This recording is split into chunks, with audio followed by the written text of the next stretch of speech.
Hi guys, welcome back to my channel Plan B Life with me Sangeet. Hope you and your family are doing safe. And let's move on to today's recipe, that is paneer malai and jeera rice. This was my Sunday lunch. I thought why not just record it and upload it. Before moving forward, if you have not subscribed to my channel, please subscribe and watch the video till the end. The complete recipe will be posted in the description box below. Do give a look if you need. Now let's get started.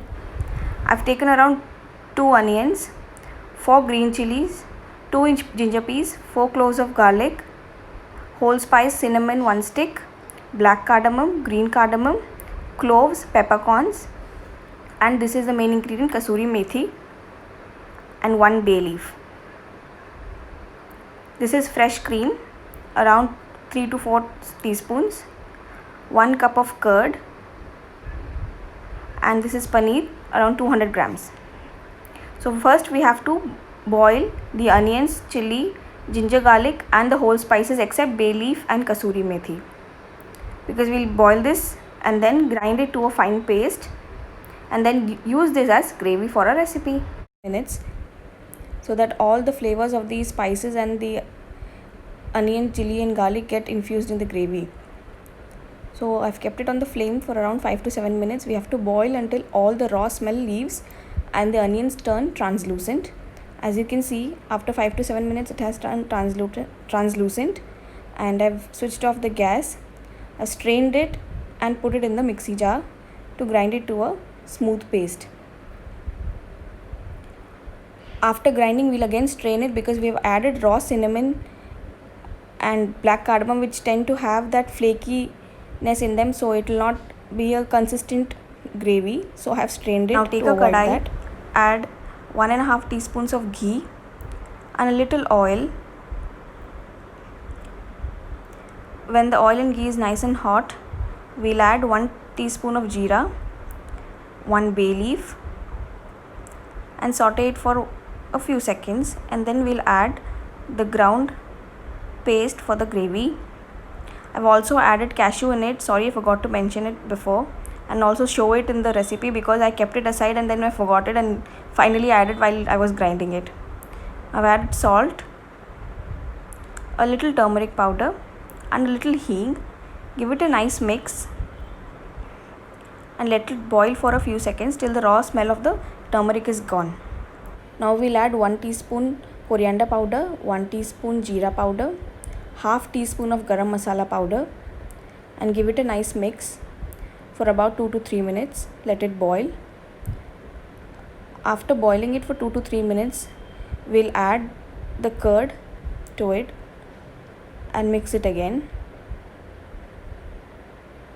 because curd will give the tanginess. That is why I have not added any tomatoes also to the recipe. Add little water to adjust the consistency. Close the lid and let it simmer for 4 to 5 minutes. Now we'll move on to make jeera rice.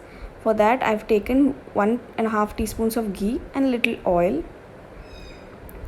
When it is hot, I'll add 2 spoons of jeera, 1 bay leaf,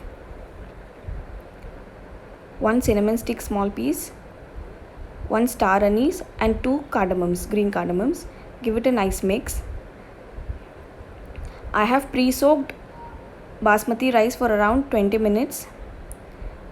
Now I'll drain that water and add the basmati rice to the cooker. This is about 1 1/4 cup of basmati rice. The basmati rice from the sides and don't cut it from the center, otherwise the rice will break and it will not be fluffier. Now add salt according to your taste. Give it that a mix.